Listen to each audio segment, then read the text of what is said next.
With the end of June came the close of the term and the close of Miss Stacy's rule in Avonlea school. And Diana walked home that evening feeling very sober indeed.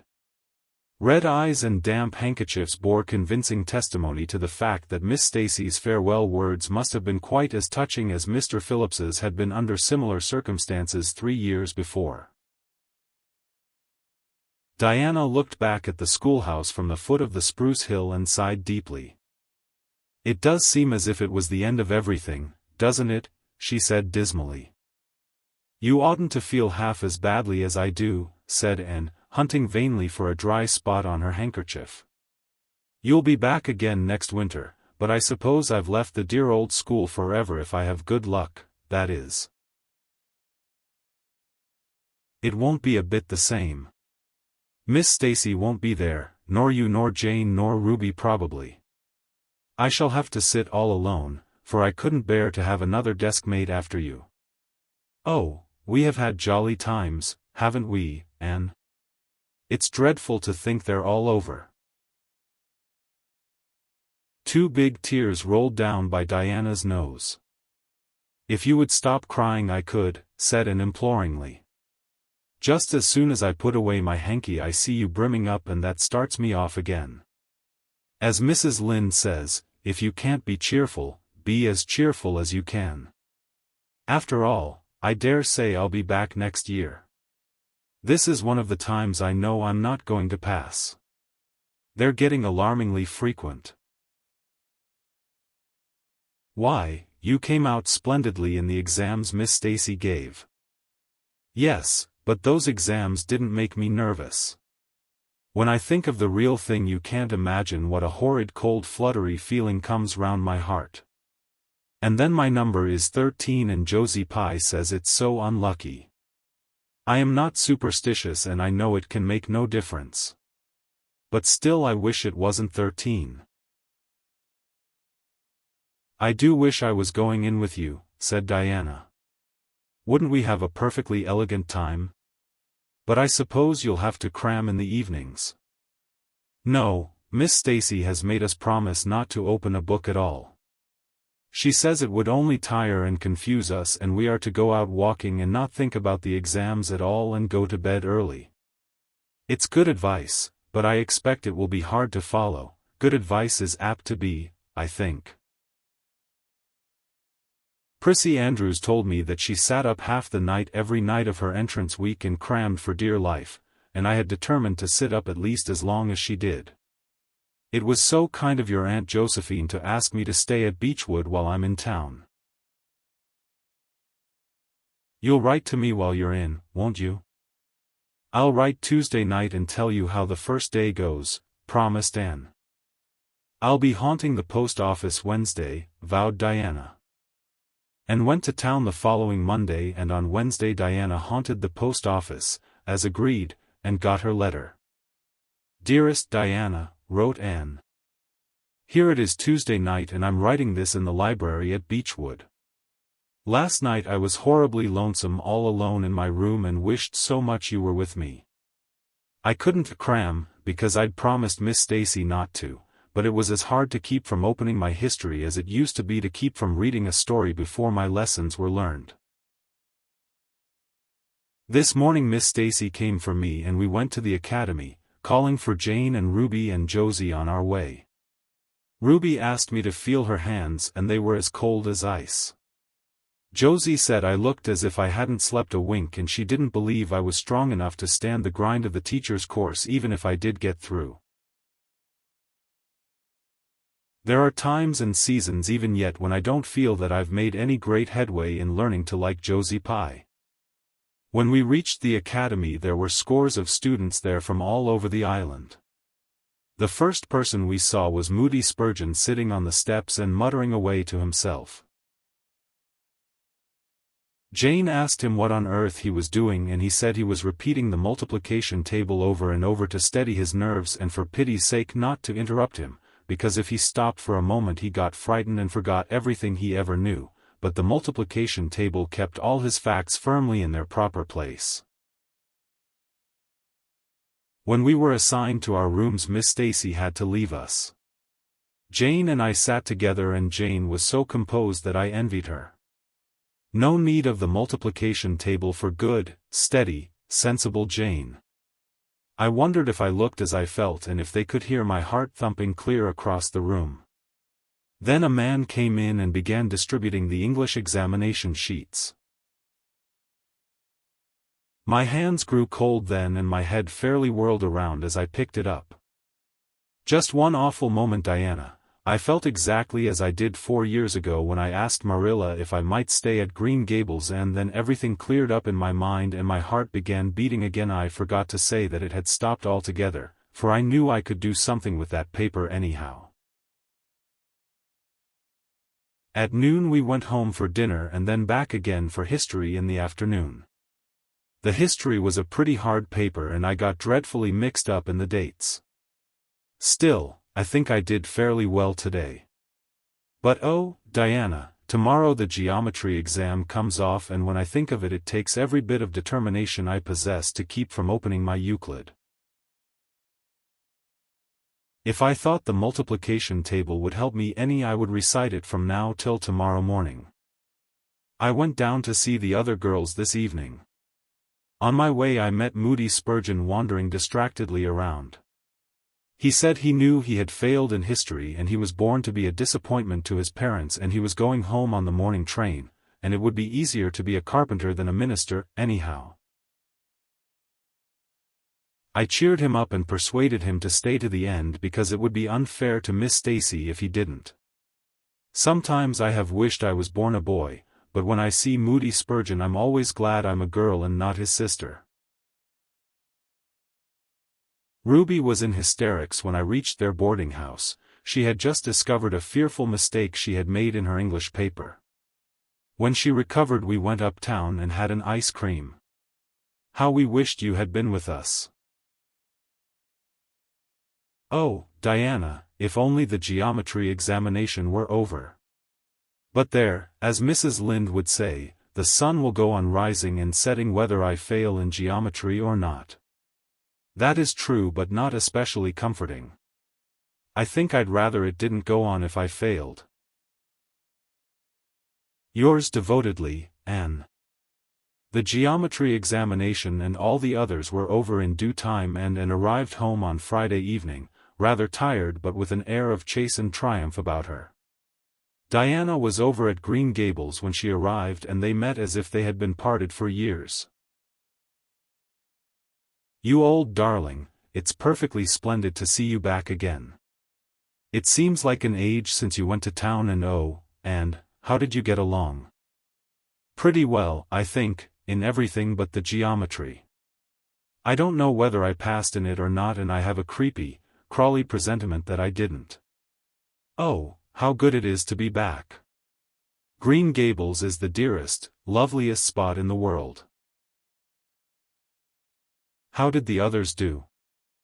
The girls say they know they didn't pass, but I think they did pretty well. Josie says the geometry was so easy a child of 10 could do it. Moody Spurgeon still thinks he failed in history and Charlie says he failed in algebra. But we don't really know anything about it and won't until the pass list is out. That won't be for a fortnight. Fancy living a fortnight in such suspense. I wish I could go to sleep and never wake up until it is over. Diana knew it would be useless to ask how Gilbert Blythe had fared, so she merely said, "Oh, you'll pass all right. Don't worry." "I'd rather not pass at all than not come out pretty well up on the list," flashed Anne, by which she meant, and Diana knew she meant, that success would be incomplete and bitter if she did not come out ahead of Gilbert Blythe. With this end in view, Anne had strained every nerve during the examinations. So had Gilbert. They had met and passed each other on the street a dozen times without any sign of recognition, and every time Anne had held her head a little higher and wished a little more earnestly that she had made friends with Gilbert when he asked her, and vowed a little more determinedly to surpass him in the examination. She knew that all Avonlea Jr. was wondering which would come out first. she even knew that Jimmy Glover and Ned Wright had a bet on the question and that Josie Pye had said there was no doubt in the world that Gilbert would be first, and she felt that her humiliation would be unbearable if she failed. But she had another and nobler motive for wishing to do well. She wanted to pass high, for the sake of Matthew and Marilla, especially Matthew. Matthew had declared to her his conviction that she would beat the whole island.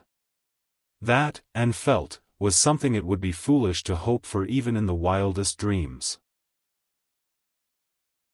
But she did hope fervently that she would be among the first 10 at least, so that she might see Matthew's kindly brown eyes gleam with pride in her achievement. That, she felt, would be a sweet reward indeed for all her hard work and patient grubbing among unimaginative equations and conjugations. At the end of the fortnight Anne took to haunting the post office also, in the distracted company of Jane, Ruby, and Josie, opening the Charlottetown dailies with shaking hands and cold, sink-away feelings as bad as any experienced during the entrance week. Charlie and Gilbert were not above doing this too, but Moody Spurgeon stayed resolutely away. "I haven't got the grit to go there and look at a paper in cold blood," he told Anne. "I'm just going to wait until somebody comes and tells me suddenly whether I've passed or not." When 3 weeks had gone by without the pass list appearing, and began to feel that she really couldn't stand the strain much longer. Her appetite failed and her interest in Avonlea doings languished. Mrs. Lynde wanted to know what else you could expect with a Tory superintendent of education at the head of affairs, and Matthew, noting Anne's paleness and indifference and the lagging steps that bore her home from the post office every afternoon, began seriously to wonder if he hadn't better vote Grit at the next election. But one evening the news came. Anne was sitting at her open window, for the time forgetful of the woes of examinations and the cares of the world, as she drank in the beauty of the summer dusk, sweet-scented with flower breaths from the garden below and sibilant and rustling from the stir of poplars.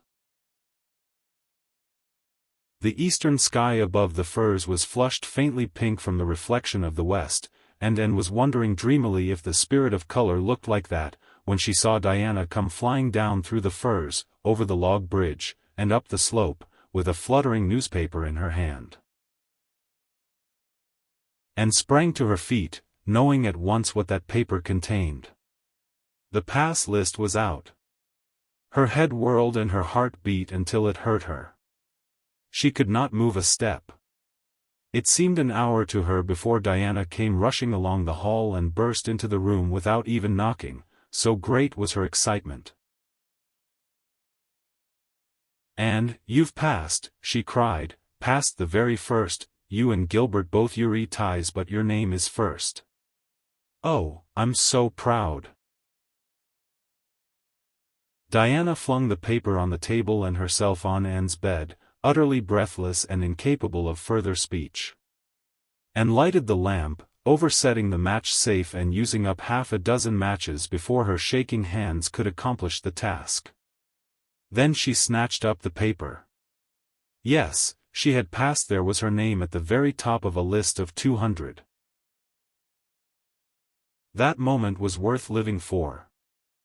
"You did just splendidly," and, puffed Diana, recovering sufficiently to sit up and speak, for Anne, starry-eyed and rapt, had not uttered a word. "Father brought the paper home from Bright River not 10 minutes ago. It came out on the afternoon train, you know, and won't be here till tomorrow by mail, and when I saw the pass list I just rushed over like a wild thing. You've all passed, every one of you, Moody Spurgeon and all, although he's conditioned in history. Jane and Ruby did pretty well. They re halfway up, and so did Charlie. Josie just scraped through with 3 marks to spare, but you'll see she'll put on as many airs as if she'd led. Won't Miss Stacy be delighted? Oh, Anne, what does it feel like to see your name at the head of a pass list like that? If it were me, I know I'd go crazy with joy. I am pretty near crazy as it is, but you're as calm and cool as a spring evening. I'm just dazzled inside, said Anne. I want to say 100 things, and I can't find words to say them in. I never dreamed of this. Yes, I did too, just once. I let myself think once, what if I should come out first, quakingly, you know, for it seemed so vain and presumptuous to think I could lead the island. Excuse me a minute, Diana. I must run right out to the field to tell Matthew. Then we'll go up the road and tell the good news to the others. They hurried to the hayfield below the barn where Matthew was coiling hay, and, as luck would have it, Mrs. Lynde was talking to Marilla at the lane fence. "Oh, Matthew," exclaimed Anne, "I've passed and I'm first or one of the first. I'm not vain, but I'm thankful." "Well now, I always said it," said Matthew, gazing at the pass list delightedly. "I knew you could beat them all easy." "You've done pretty well, I must say, and," said Marilla, trying to hide her extreme pride in and from Mrs. Rachel's critical eye. But that good soul said heartily, "I just guess she has done well, and far be it from me to be backward in saying it. You're a credit to your friends, and, that's what, and we're all proud of you." That night Anne, who had wound up the delightful evening with a serious little talk with Mrs. Allen at the manse, knelt sweetly by her open window in a great sheen of moonshine and murmured a prayer of gratitude and aspiration that came straight from her heart. There was in it thankfulness for the past and reverent petition for the future, and when she slept on her white pillow her dreams were as fair and bright and beautiful as maidenhood might desire.